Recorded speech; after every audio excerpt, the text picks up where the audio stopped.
बात का कोई सबूत नहीं है, बंद कमरे में पता नहीं क्या कहते हैं, वहां जाकर उन्होंने लिख के दे दिया। एक सेकंड देखिए, एक चीज और आपको बता दूं,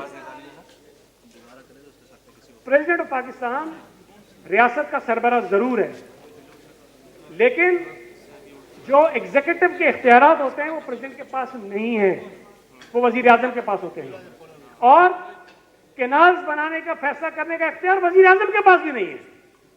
अब अगर जो इख्तियार वजीर आजम के पास नहीं है, आप कहते हैं सदर पाकिस्तान ने वो इख्तियार इस्तेमाल कर लिया और उन्हें इजाजत दी। भाई क्या बचपने की जाहिल वाली बातें करते हो, ये बेवकूफ़ी की बातें हैं। लोगों को गुमराह करने के लिए ये बातें इस्तेमाल करते हैं ताकि पीपल्स पार्टी के जो लोग हैं उनमें और हमारे सिंध के बाकी लोगों में ये तकसीम पैदा कर सकें, जो हम नहीं होने देंगे। इस वक्त प्रेसिडेंट ऑफ पाकिस्तान हो, चेयरमैन बिलावल भुट्टो ज़रदारी हो, चीफ मिनिस्टर सिंध हो, सिंध की सूबाई हुकूमत हो, पीपल्स पार्टी की पूरी जमात हो, वो एक आवाज है कि ये कैनाल हम तो उसमें एक, मुझे नहीं पता की वजह क्या, लेकिन उसमें कशिश होती है, वो आपको अपनी तरफ खींचता है। सिंधी नेशनल के साथ बैठोगे, आप कहोगे इससे बेहतर आदमी कोई बोलता नहीं, जो सिंधी होगा उसको कशिश नजर आएगी उसके अंदर, अगर उसके अंदर सियासी शऊर नहीं है तो। जिसके अंदर सियासी शऊर होगा वो कायल नहीं होगा। लेकिन जो आम लोग होते हैं, जो बेचारे नजरियाती सियासत से भी दूर होते हैं, उनको ये बहुत अट्रैक्ट करते हैं। और इसी बिना पर उन्होंने उस वक्त की ज़िया की हुकूमत ने पीपल्स पार्टी को, शहीद बीबी को कमजोर करने के लिए उन्होंने ये नफरत की सियासत जो है वो फैलाई शहर के अंदर, और उसके नुकसान आज तक हम भुगत रहे हैं। आज तक ये मुल्क भुगत रहा है, मुल्क भुगत रहा है, हम तो नहीं, मुल्क भुगत रहा है। मुल्क ठीक नहीं हो सकता। ये बात मैं आपको इसलिए बता रहा हूं कि आप कम उम्र हैं। अक्सर मैं ये बात करता हूं कि ये एज है आपकी जब आप अपने आप को ज़हनी तौर पर, नजरियाती तौर पर मजबूत बना सकते हो। मेरी उम्र आप में आके नहीं बना सकते हो। जो इधर घुस गया तो घुस गया, गलत है सही है उसमें वही हूं। अब आज मैं जिस नजरियात का फॉलोअर हूं, कोई भी आ जाए मुझे चेंज करने की कोशिश करे, मैं चेंज नहीं हो सकता हूं, क्योंकि यहां घुस गई और चाबी गुम हो गई है। अभी आपका जहन खुला हुआ है, अभी ताला नहीं लगा उससे। आप अपने अंदर डिस्कशन करें, किताबें पढ़ें, हिस्ट्री पढ़ें, पाकिस्तान के सियासी लीडर्स की हिस्ट्री पढ़ें, उनकी कुर्बानियों को देखें, दुनिया में जिन लोगों ने नजरियाती सियासत की उनको पढ़ें। और ये देखिए, ये एक अजीब निज़ाम है अल्लाह ताला का जो चलता रहता है। मैं आज कराची का सदर हूं, कल मैं नहीं होगा, कोई और होगा। रऊफ यूथ का सदर था ना, आज नहीं है, इसकी जगह कोई और आया, रूसी का कोई और आया। नजीम भाई कराची के सदर थे, आज नहीं है। जावेद नागौरी के पास आज होता है, कल नहीं होगा। नबी जुबैरी के पास होते थे, आज नहीं है। किसी ने आके रिप्लेस करना होता है किसी को। हमारी कामयाबी ये होगी, हम जितने ओहदेदार हैं, कि जब हमें ओहदे से हटाया जाए तो हमसे बेहतर ओहदेदार आए यहां पर, जो हमसे बेहतर पार्टी को चलाए। मैं अक्सर पार्टी में ये बहस करता हूं कि हम अगर कभी कहते हैं इस ओहदे के लिए बंदा नहीं मिल रहा, तो ये अफसोस की बात है, हमें फिर रोना चाहिए। इतनी बड़ी पार्टी है, इतने बड़े नौजवान है कि हम जब किसी के साथ मवाजना करना शुरू करते हैं तो कहते हैं इसके मुकाबले का कोई नहीं है। इसका मतलब यह है कि हम अपनी वो सोच, अपना वो तर्ज सियासत अपने आने वाले लोगों को ट्रांसफर नहीं कर रहे हैं, या हम रास्ते रोक रहे हैं उनके, या हम जानबूझ के जाते हैं कोई आगे ना जाए। इसलिए आप ये नारेबाजी, हड़ाहुड़ी, हटो बच्चो, ये सारे सब करो, लेकिन अगर आप अपने नजरिए को, अपने सियासी फलसफे को नहीं समझने को तैयार, तो आपकी सारी मेहनत जाया हो जाएगी। कोई फायदा नहीं, कोई फायदा नहीं है। हमारी तो ख्वाहिश होगी कि यहां जितने 200-300 लोग बैठे हैं, जब पीपल्स पार्टी कराची के ओहदों के लिए लोग चुने जाएं तो पार्टी को मुश्किल हो रही हो कि 300 लोग हैं, किसको करें। जमशेद को करो, वो कहते नहीं जमशेद बहुत अच्छा है, लेकिन उससे मदनी बहुत अच्छा है, मदनी का नाम आ गया कहीं नहीं, ये और इससे अच्छा है। इस किस्म का मुकाबला होना चाहिए, इस किस्म के रिसोर्सेज हमारे पास अवेलेबल होने चाहिए, और वो आपके अलावा कोई नहीं कर सकता। ये बता दूं मैं आपको बात, यही पीएसएफ की जो एक जनरेशन होती है वो आगे बढ़ती है, वो यूथ में जाती है, वो इंतखाबात लड़ती है, वो पार्टी के ओहदे लेती है, वो भुट्टो साहब का जो सियासी फलसफा है या बीबी की जो सियासी सोच है उसको आगे बढ़ाती है। इसलिए आपसे सिर्फ गुजारिश ये है कि आज हम यहाँ नजीब शहीद को खराज अकीदत पेश करने के लिए इकट्ठे हुए हैं, लेकिन हम अगर यहाँ जमा होके तकरीरें करके नजीब शहीद की सियासत को सलाम पेश करके उसको खराज अकीदत पेश करके उसके कारनामे आपके सामने बता के उसकी बहादुरी के यहाँ कारनामे बयान करके चले जाएं तो कोई फायदा नहीं है। अगर नजीब शहीद को खराज अकीदत पेश करनी है, उसको उसके नाम को जिंदा रखना है, तो फिर जिस सोच, जिस नजरिए, जिस फलसफे की उसने सियासत की थी उसको अपनाओ और उससे बेहतर बन के आगे बढ़ो। तब जाके आप कहेंगे कि हाँ हमने नजीब के जो उसके जो सियासत उसको आगे बढ़ाया है। जिन दिनों में नजीब ने सियासत की वो तो तस्वुर नहीं कर सकते आप, लोग सोच ही नहीं सकते थे। भाई आप बात करेंगे आप मारे जाएंगे, आपकी लाश किसी बोरी में मिलेगी, आप अगवा हो जाएंगे, आपके ऊपर वो भयानक टॉर्चर होगा, आप सोच ही नहीं सकते थे। तो वो हालात आज नहीं है, ये अल्लाह का शुक्र है। आपको जो हालात सियासत के लिए मुयस्सर हैं वो बहुत बेहतर हैं। आप पीएसएफ के जितने अहदेदारान हैं मैं उनसे गुजारिश करूंगा कि आप इनके लिए जो पार्टी के पुराने सीनियर लोग हैं, नजरियाती लोग हैं, जो पार्टी के बुनियादी फलसफे को समझते हैं, उनके साथ इनकी मीटिंग्स कराएं। बड़ी बोरिंग होती है मीटिंग्स, आपको बोर लगती है, इसलिए कि जब हो सकता है मेरी पता नहीं बातें कितनी लोगों को अच्छी लग रही है, लेकिन ये भी बोर बातें हैं, दिलचस्पी नहीं होती इसके अंदर लोगों की आमतौर पर। लेकिन ये बोर बातें सुनने की अपने अंदर आदत पैदा करें कि आप एक आध घंटा सुन सकें। मैं अक्सर जो कई हमारे प्रोग्राम्स हो रहे होते हैं मैं सबको कहता हूं बैठ जाओ, बैठ जाओ। क्यों कहता हूं? जब आप बैठते हैं तो अपने अंदर सब्र पैदा करते हैं, आदत पैदा करते हैं। हमें पता नहीं क्यों शौक है, हम बरसी में जाएंगे खड़े घूमते रहेंगे, भाई वही बैठ जाओ। ये बेचैनी जो है ना तबीयत के अंदर, इसको खत्म करने की जरूरत होती है। तो डिसिप्लिन जो है वो बुनियादी चीज है, अपने अंदर डिसिप्लिन पैदा करें। अगर आपको अपना कोई ओहदेदार कहीं आप खड़े आपको कहे बैठ जाओ तो बैठ जाओ, उस पर बहस नहीं हो सकती कि क्यों बैठ जाओ। आपको बुरा लग रहा है ठीक है, लेकिन आप बैठ जाओ। ये अगर डिसिप्लिन हम अपने अंदर पैदा नहीं कर सकते हैं तो बाकी चीजें जो है हम आगे बढ़ना हमारे लिए मुमकिन नहीं रहता। डिसिप्लिन बुनियाद है। हम कहते हैं पार्टी डिसिप्लिन की खिलाफवर्जी कर दी, ये कर दी, भाई ये कहने की बात नहीं है, अमली तौर पर इसको साबित करना पड़ता है। और मैं हमेशा कहता हूं कि अपनी मर्जी के मुताबिक अगर हमारी कोई चीज हो रही हो तो हम कहते हैं कि मैंने डिसिप्लिन को मांग लिया। नहीं, ये डिसिप्लिन नहीं है। डिसिप्लिन है ही वही, साबित उस वक्त होता है जब आपकी मर्जी के खिलाफ बात हो रही हो और आप उसको मानो। ये कहते हैं कि डिसिप्लिन को आपने फॉलो किया। अब मेरे मिजाज के मुताबिक चीजें हो रही है, मैं मान रहा हूं बहुत अच्छा डिसिप्लिन का पाबंद हूं, भाई नहीं, मेरे मिजाज के खिलाफ बात हुई है, मुझे अच्छी नहीं लगती बात, लेकिन मुझे माननी है, ये कहते हैं कि डिसिप्लिन। ये पैदा करें अपने अंदर, वर्कर बने। मैंने पहले भी कहा था आपके प्रोग्राम में, ये कलफ शलफ, ये स्टाइल विस्टाइल, यार ये नहीं चलता है कि मेरी आगे खड़ा हो जाऊं, कुर्सी मेरी आगे होनी चाहिए, होना चाहिए। नीचे बैठा करें आम लोगों के साथ, अच्छा लगता है, आपकी इज्जत बढ़ती है, आपके अंदर आम लोगों के साथ जो आपकी अटैचमेंट है वो बढ़ेगी। तो अगर आप वाकईतन सियासत करना चाहते हैं, सियासत में रहना चाहते हैं, नजरियाती सियासत करना चाहते हैं, लोगों की खिदमत करना चाहते हैं, इस मुल्क की खिदमत करना चाहते हैं, अपने सूबे की, अपनी शहर की खिदमत करना चाहते हैं, अपनी पार्टी लीडरशिप के नाम को आगे बढ़ाना चाहते हैं, तो फिर कुछ ना कुछ सीखना पड़ेगा, समझना पड़ेगा, अपने अतवार को बदलना पड़ेगा, तब जाके कहीं हम आगे बढ़ेंगे। और दूसरी बात जो मुझसे पहले भी लोगों ने कही, सारी चीजें ठीक हैं, लेकिन अगर कोई पीएसएफ में हो और पढ़े ना तो फिर तो कोई फायदा नहीं है। हमें तो खुशी होगी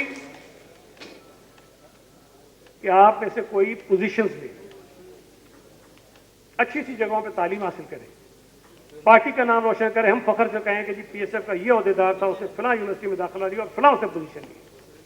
हम साबित करेंगे कि सियासत के साथ साथ हमारे जो नौजवान हैं वो पढ़ाई में भी बहुत आगे हैं। तो आप जो हैं तो मुझे डिस्कनेक्ट कर दिया। बहरहाल मैं एक बात, अभी जो मुझसे पहले सियासत की वो यूनिवर्सिटीज में कॉलेज में बात कर रहे थे, एक चीज पे गौर कीजिए कभी। जिस जमाने में तलबा यूनियन हुआ करती थी कॉलेजेस में और यूनिवर्सिटीज में, उस वक्त तालीम का मयार अच्छा था या आज अच्छा है? मेरा ख्याल उस वक्त अच्छा था, अच्छा था उस वक्त, आज अच्छा नहीं। जब उन पे पाबंदी लगाई गई तो इसीलिए पाबंदी लगाई गई जो मैंने इतनी देर बात की है ना सारी। ज़ियाउल हक ने ये जो नर्सरी है जहां से सियासी समझबूझ वाले लोग निकलते हैं, जो चैलेंज करते हैं हुक्मरानों को, जो चैलेंज करते हैं डिक्टेटर्स को, जो चैलेंज करते हैं आइन को तोड़ने वालों को, उस नर्सरी को खत्म कर दिया जहां से ये जहन परवान चढ़ते हैं।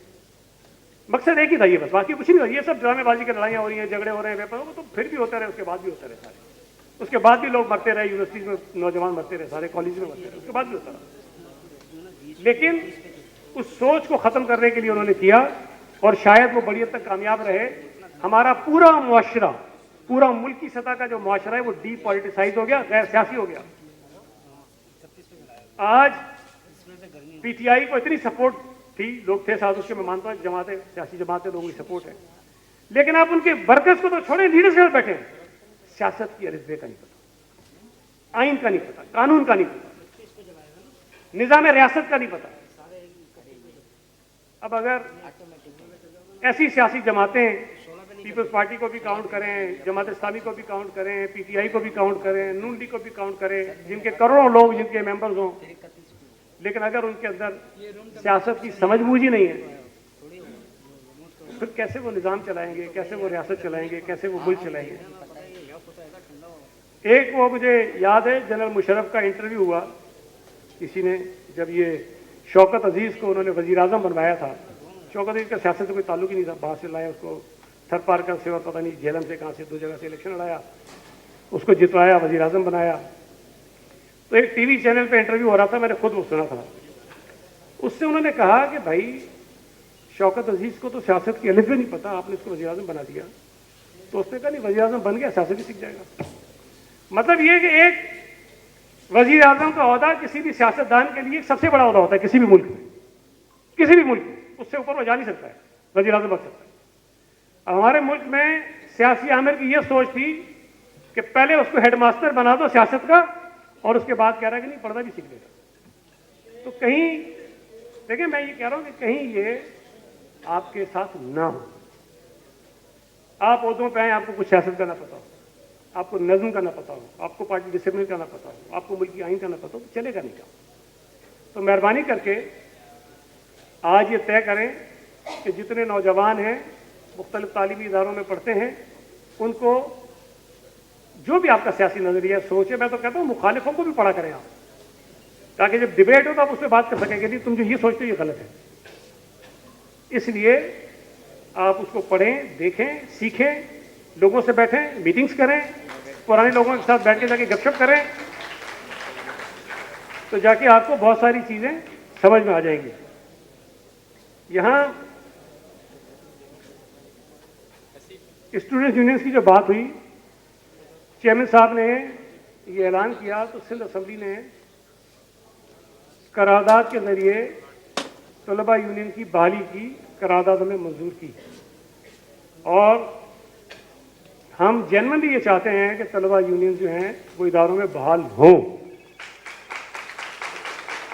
उसमें एक कोई सुप्रीम कोर्ट का फैसला है जिसकी वजह से थोड़ी प्रॉब्लम्स आती हैं, और कुछ सियासी जमातें हैं जो इसकी मुखालफत करती हैं, और कुछ हमारे मुआशरे के और तबकात हैं जो इसकी मुखालफत करते हैं। और एक जवाब वो ये देते हैं कि इससे तालीम मुतासर होती है। जो मैंने अभी आपके सामने एक बात पूछी, आप वो गलत साबित हुई कि जब स्टूडेंट यूनियंस हुआ करती थी तो कॉलेजेस में, यूनिवर्सिटीज़ में तालीम का मयार अच्छा था, और जब वो ख़त्म हुई तो तालीम का मयार जो है वो ख़राब होता गया। और आज हम कह सकते हैं कि वो मयार नहीं है जो आज से 30 साल पहले, 40 साल पहले कराची या पाकिस्तान के तालीमी इदारों में मयार था, वो नहीं है। तो इससे साबित हुआ कि इससे तालीम ख़राब हुई है, बेहतर नहीं हुई। दूसरा, वो इल्ज़ाम लगाते हैं कि वहाँ खून रेजी होती है, असले का इस्तेमाल होता है, और वहाँ बेगुनाह जो नौजवान हैं उनकी जाने जाती हैं। और ये बात ज़ाहिर है कोई भी नहीं चाहता होगा कि हमारे अगर PSF के दोस्त हैं कहीं पढ़ते हैं तो खुदा न खास्ता कोई ऐसी सूरत पैदा हो जाए कि इनकी जान चली जाए या इनके हाथों किसी और की जान चली जाए। तो हमें ये तय करना है कि कोई और अगर शरपसंदी करता भी हो और हमें उकसाता भी हो लड़ाई की तरफ, तो हमें लड़ाई की तरफ नहीं जाना। ये बात मैं हमेशा आपके तमाम अहदेदार जो मिलते हैं उनको समझाता हूं कि अगर लड़ाई हो भी रही है, बजाय इसके कि किसी को मार के आ जाओ, पिट के आ जाना चाहिए। मैं तो इस बात का कायल हूं कि आप बजाय किसी की जान ले लें, किसी को नुकसान पहुंचा के आए, अगर अपनी जात में नुकसान हो वो थोड़ा सा उठा ले, बर्दाश्त कर ले, ताकि हम मिसाल बने दूसरों के लिए कि हम रिटेलिएट नहीं करते हैं, हम थप्पड़ मारने वाले को थप्पड़ नहीं मारते हैं, हम थप्पड़ मारने वाले को समझाते हैं कि नहीं, ये पढ़ाई का मकाम है, हमने पढ़ाई करनी है और सियासत करनी है, जो आपने रजी की और हम रजी करेंगे। तो शायद हम इन चीज़ों को जो है वो आगे ले जाके बेहतर कर सकते हैं। मैं आखिर में बस एक थोड़ी सी बात करूंगा वो केनाल्स पे, क्योंकि आप नौजवान हैं, मैं आपको आसान लफ्ज़ों में समझाने की कोशिश करता हूँ कि ये इशू है क्या। टेक्निकल चीज़ों में मैं नहीं जा रहा हूँ, मैं आपको आसान लफ्ज़ों में समझाता हूँ कि ये मसला क्या है। सिंध हुकूमत ये कहती है कि अगर ये कैनाल्स बनेंगे चुलिस्तान पे, तो हमारा जो पानी है जो सिंध को मिलता है वो पानी कम हो जाएगा। पंजाब ये कहता है, उनकी मंतक और दलील ये है कि नहीं, जो पंजाब का पानी है, जो हमारा हिस्सा है, जितना हमारा हिस्सा बनता है, हम उसी में से ये पानी जो है वो डाइवर्ट करेंगे और चुलिस्तान में ज़मीनों को आबाद करेंगे। अब इसमें एक और मैंने सुना, कुछ नून लीग के लोगों को टीवी पर, वो कह रहे थे कि ये कैनाल जो है ये हम दरिया सिंध से थोड़ी निकाल रहे हैं, ये तो सतलज से, इधर से उधर से, पता नहीं और जो इनके साथ में जो दरिया हैं, जो दरिया सिंध में गिरते हैं, उसमें से ले रहे हैं। एक बातों को बुनियादी समझो, दरिया सिंध एक अलग चीज है, एक इंडस रिवर सिस्टम है, पूरा सिस्टम है। उस सिस्टम में ये तमाम दरिया भी शामिल हैं जो दरिया सिंध में आके गिरते हैं, जिसमें दरिया काबुल भी शामिल है, और ये पंजाब के 4-5 दरिया ये भी शामिल हैं जो सारे आके इसके अंदर गिरते हैं। तो ये पूरा एक इंडस सिस्टम है, और जितने पानी के मुआहदे हैं तकसीम के, पानी तकसीम करने के जो मुआहदे हैं, वो पूरे इंडस सिस्टम के ऊपर होते हैं कि इंडस सिस्टम में, जिसमें ये छोटे दरिया भी शामिल हैं और दरिया सिंध भी शामिल है, उसमें पानी इतना होगा, पंजाब का इतना होगा, सिंध का इतना होगा, और समंदर में इतना पानी हम डालेंगे। ये पूरा उस सिस्टम की हम बात करते हैं। अब उस सिस्टम की जब आप बात करते हैं तो वहां कैनाल कहीं से भी निकले, अगर एक दरिया, छोटा दरिया आके दरिया सिंध में गिर रहा है और उस छोटे दरिया से पानी आप ले जाएंगे सारा, तो पानी तो दरिया से नहीं कम होगा। तो हम ये कह रहे हैं कि भाई उस सिस्टम पे जो मुआहदे हैं उस सिस्टम पे हैं, किसी एक दरिया पे नहीं है, नंबर 1। दूसरी बात, पंजाब में इस वक्त भी जब मैं आपसे बात कर रहा हूं, आज भी कोई 34% पानी की किल्लत है, आज भी। और सिंध में 40% पहले बता रहे थे, अब कोई शायद 60% तक वो जा रही है, क्योंकि इस साल बारिशें नहीं हुई हैं, तो पानी की मुल्क में बहुत शदीद किल्लत है। और इस साल इम्कान यह है कि आने वाली फसल जो है वो सूबा सिंध में नहीं हो सकेगी, फसल ही नहीं होगी हमारी, इतना पानी हमारे पास कम है। पीने का पानी लोगों को पहले देना जरूरी होता है, जो होगा वो पीने के लिए इस्तेमाल कर लेंगे, फसलों के लिए पानी नहीं है। अगर सूबा सिंध में पानी की किल्लत है अभी, इवन पंजाब में किल्लत है, जहां से वो कह रहे हैं कि हम पानी देंगे, तो हम ये कह रहे हैं कि भाई कहां से देंगे आप? या तो एक चीज हो सकती है, पंजाब में पानी की किल्लत है और पंजाब में कोई पता नहीं 1 करोड़ 20 लाख एकड़ जमीन आप आबाद करते हैं, इस वक्त आबाद होती है, वो जो जमीन आबाद होती है उसमें से कुछ पानी लेके आप चुलिस्तान को दे रहे हो, समझ में आती है बात कि भाई मैं ये झेलम का पानी बंद कर दूंगा, मैं गुजरात का पानी बंद कर दूंगा, मैं किसी और शहर का पानी बंद कर दूंगा, वो मैं चुलिस्तान दे दूंगा, तो समझ में आती है कि ये जमीनें आप बर्बाद कर देंगे, उसको आप आबाद कर देंगे, तो समझ में आती है। ये तो आप नहीं कर सकते कि जो जमीनें आबाद है वो आबाद रहेगी, लेकिन फिर भी हम पानी निकालेंगे और चुलिस्तान को आबाद करेंगे। 12 लाख एकड़ जमीनों को मजाक तो नहीं है, कैसे करेंगे आबाद? तो हो नहीं सकती। इसमें माजी के जो हमारे तजर्बात हैं वो बड़े तल्ख हैं। और ये मैं आपको बता दूं, सिंध और पंजाब का पानी का जो झगड़ा है वो अभी से नहीं है, ये कोई 150 साल पुराना झगड़ा है। 150 साल से ये, एक सेकंड बेटा, एक सेकंड, 150 साल से ये इशू चल रहा है। अंग्रेजों के दौर में भी मुख्तलिफ कमीशन बने, मुख्तलिफ फैसले आए और उनकी वायलेशन होती रही। 91 का जो मुआहदा है उसको मानते नहीं है, वो ज्यादती है, गलत हुआ था वो सिंध के साथ, हम उसको नहीं मानते हैं, लेकिन हम कहते हैं चलो जैसा तैसा मुआहदा है उस पर तो अमल करो। उसमें तो ये है कि मेरा ख्याल है पता नहीं 14 मिलियन हेक्टेयर फीट या 10 मिलियन है कि इतना पानी आपने समंदर में छोड़ना है, इसलिए कि समंदर में पानी नहीं जाएगा तो समंदर पर तबाही फैलाता है। वो पानी नहीं जा रहा है। आप कभी सफर करते होंगे कोठरी से हैदराबाद बाईपास पे जाएं तो आपको सीधे हाथ पे उल्टे हाथ पे लगेगा नहीं कि दरिया है, रेगिस्तान लगेगा आपको, रेगिस्तान। असल में वो दरिया होता है जिस पुल के ऊपर से आप गुजर रहे होते हैं। अगर तो पानी होता तो ये रेगिस्तान तो नजर नहीं आता ना आपको, वहां पानी नहीं है। जो हमारे मुखालिफिन हम पे तंकीद करते हैं कि पीपल्स पार्टी सो रही थी, उसको पता नहीं था, वो मिले हुए थे, और जब ये नेशनलिस्टों ने गुजारे शुरू किए उसके बाद हम जागे हैं, वो गलत कहते हैं, झूठ बोलते हैं।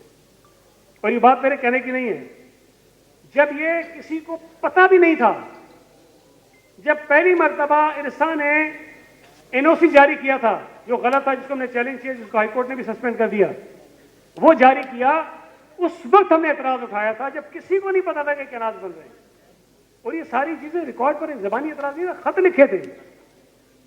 फिर जब इन्होंने मुख्तलिफ फोरम से ये स्कीम मंजूर कराने की कोशिश की तो सिंध के नुमाइंदे ने वहां लड़ाई की है।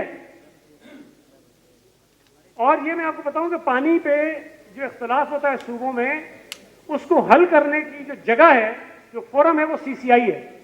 और आइन में लिखा हुआ है कि अगर सूबों में इख्तलाफ हो पानी की तकसीम पे तो वो सीसीआई के इजलास में जाके फैसला होगा कि क्या करना है।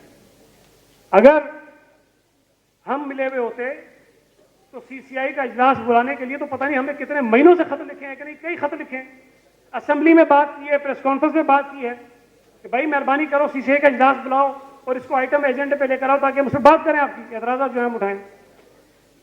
मसला सिर्फ ये है, और मेरी टीवी पे बातें हैं, सीएम साहब की हैं, जाम खान छोरों की हैं, हम 12 ये बातें करते रहे, लेकिन हुकूमत को और ऑपोजिशन को थोड़ा मुख्तलिफ नजर से देखने की जरूरत होती है।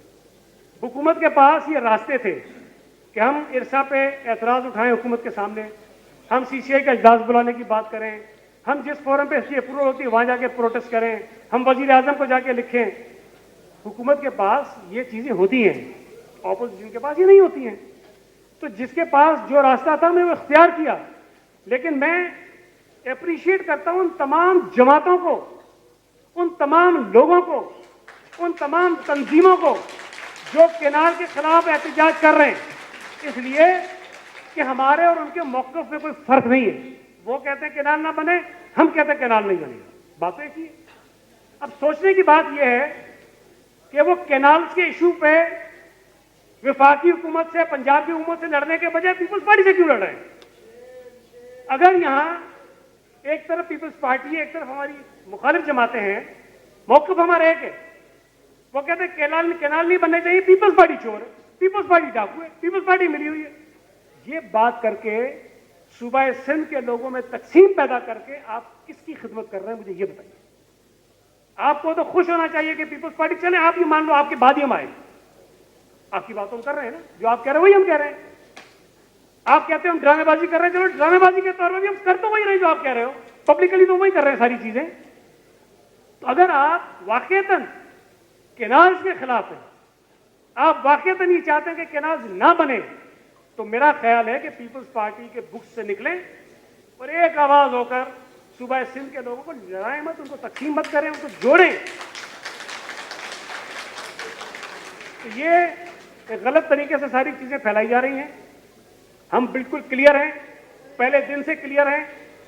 प्रेसिडेंट आसिफ अली जरदारी साहब के लिए कहा जाता था कि उन्होंने कोई मीटिंग हुई, ये कह दिया, वो कह दिया। एक सेकंड, उन्होंने ये कह दिया, मेरे भाई ज्वाइंट सेशन के अंदर खड़े होकर जब प्रेसिडेंट जरदारी वफाकी हुकूमत को ये कह रहा है कि ये जो केनाल्स का मंसूबा है मैं इसके साथ नहीं हूं, तुम सूबों के साथ बैठो, कोई ऐसा मंसूबा जो सूबों को तकसीम करता हो, दूरियां पैदा करता हो, वो इस मुल्क के लिए ठीक नहीं है।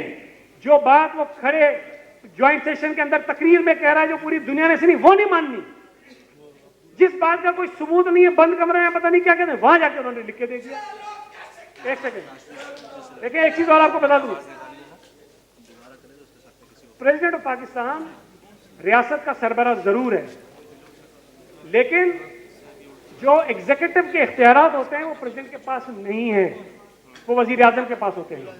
और केनाल्स बनाने का फैसला करने का इख्तियार वजीर आजम के पास भी नहीं है। अब अगर जो इख्तियार वजीर आजम के पास नहीं है, आप कहते हैं सदर पाकिस्तान ने वो इख्तियार इस्तेमाल कर लिया और इजाजत दे दी। भाई क्या बचपने की जायलों वाली बातें करते हो। ये बेवकूफ़ी की बातें हैं, लोगों को गुमराह करने के लिए ये बातें इस्तेमाल करते हैं ताकि पीपल्स पार्टी के जो लोग हैं उनमें और हमारे सिंध के बाकी लोगों में ये तकसीम पैदा कर सके, जो हम नहीं होने देंगे। इस वक्त प्रेसिडेंट ऑफ पाकिस्तान हो, चेयरमैन बिलाल भुट्टो जरदारी हो, चीफ मिनिस्टर सिंध हो, सिंध की सूबाई हुकूमत हो, पीपल्स पार्टी की पूरी जमात हो, वो एक आवाज़ है कि ये कैनाल हम